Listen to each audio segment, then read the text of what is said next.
hello, hello. Happy Friday. I hope you guys are having a great day. I don't know why every time I go to do a craft, I forget to record for content. Content is really important when you have a small business, and I don't know why I keep forgetting. I'm just so in a rush to finish and get it done and get it out to the customer in time. So you won't get some of the elements of how I got to this point. Um, I have a birthday party to attend this weekend, and these are party favors for the event. So these are the Skittles, the personalized Skittles packages. They say "Old Toodles" because she will be 2 years old. And here are the water bottle labels. And then we have the Capri Sun labels. And normally we would do chip bags, but they did not request chip bags.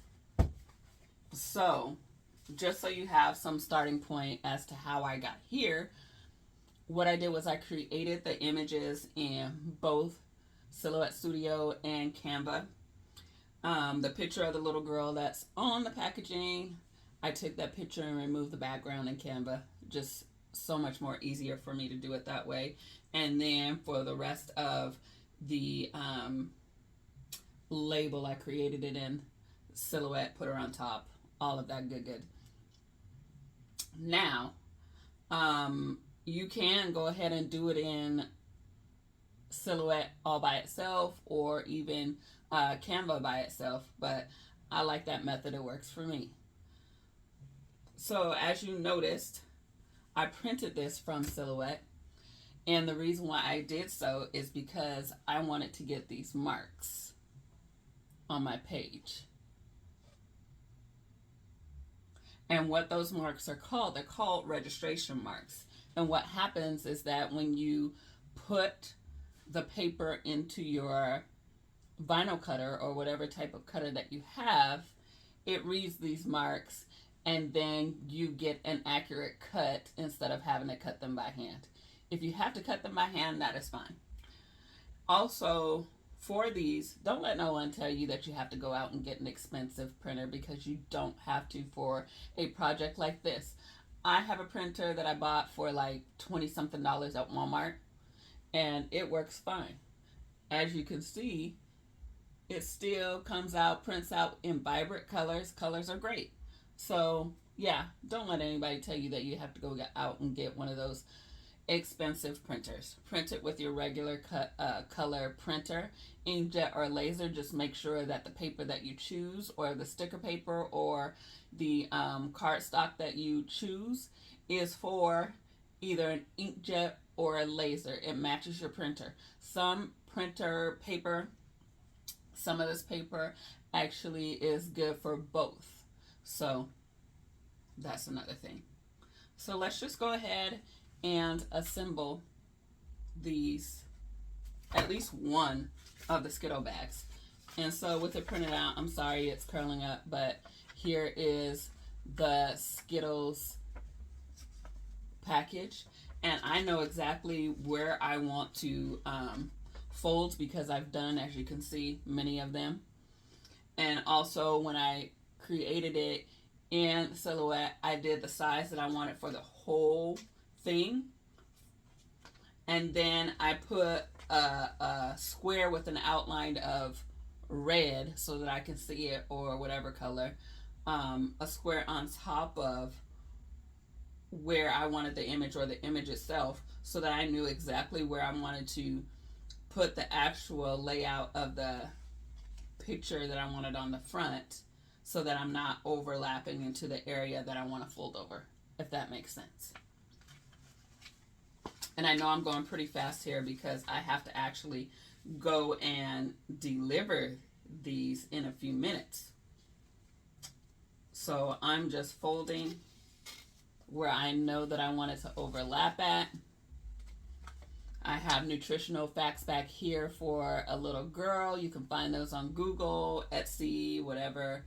You don't have to put that there at all. I put a scan code down here. Really isn't anything. It doesn't really work, but it does have my website on the bottom. You can also do a QR code, which would work and send your customers to your website.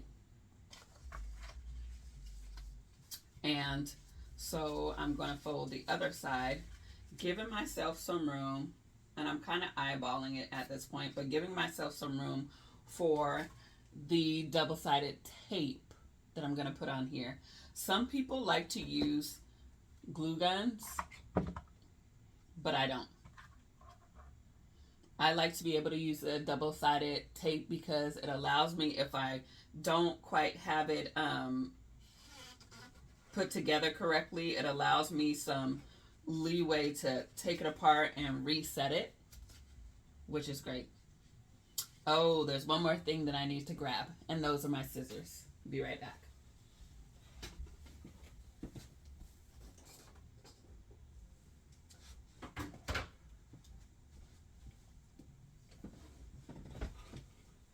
All right, and so we'll get to the scissors later, but I'm going to set them aside here. So, all right. So, when I go to do the sticky tape, and I hate this thing that they have on here.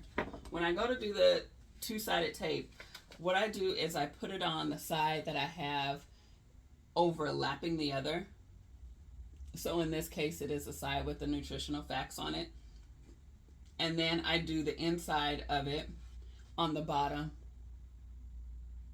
and then also on the top.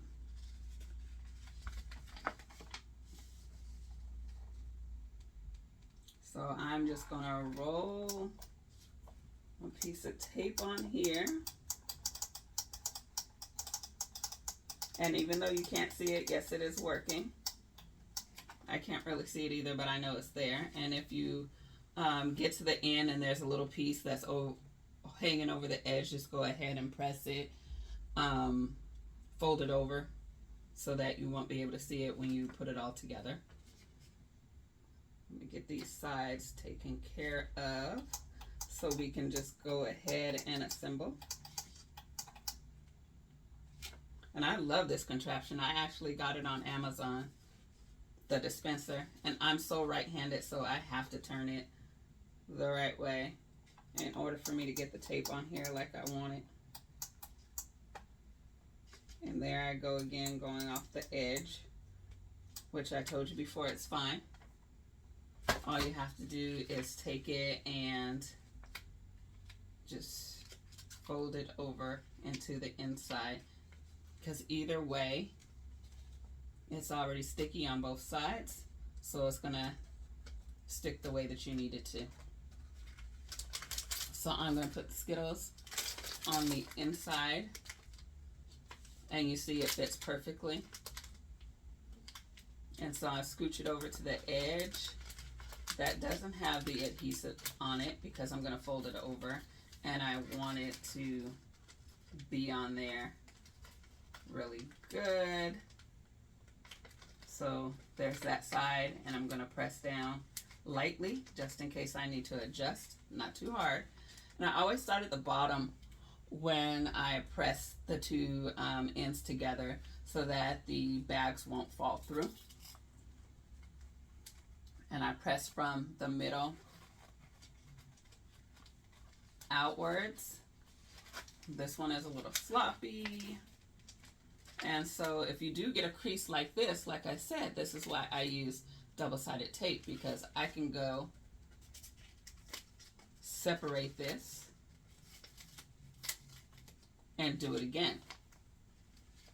So I don't like that crease. I take that crease out of there and I try it again.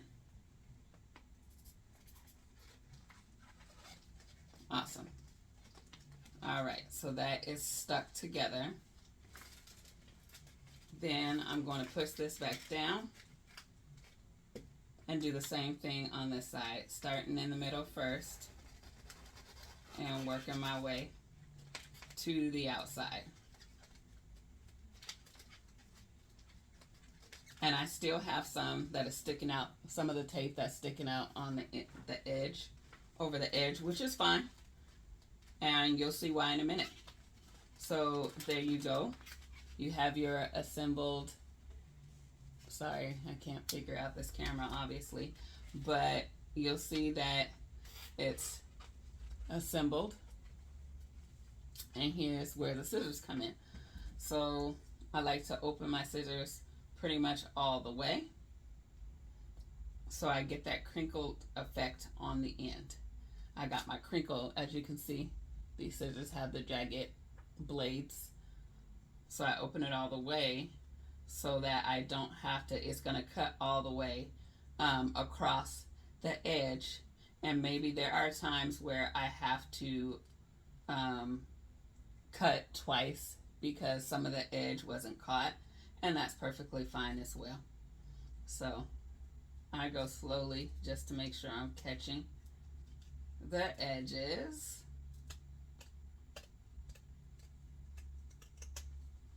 So that's one edge. And I don't quite like the edge right there, so I'm gonna cut. Anyways, I'm gonna leave it there. Actually, no, I'm not, because I'm a perfectionist. I hate when things like this happen. So I'm just gonna go over here and cut a little bit off. There we go. And then I'm gonna do the other side, opening all the way, making sure I'm not cutting too much off and not too little. Going slowly. All right, and that worked out perfect. So there you go, an assembled Skittle package. They do have on Amazon like the little machine that gives you the lines, the crinkles, and I would actually use that if I had it, and I would use it on the chip bag. It looks really, really good on chip bags, to have that little extra crinkle like you would see at the store. So I hope this made sense and that you kind of got an idea of how to assemble packaging, custom packaging for party favors. All right, if you like this, please like, share, and subscribe. Thanks again for watching. Have a good day.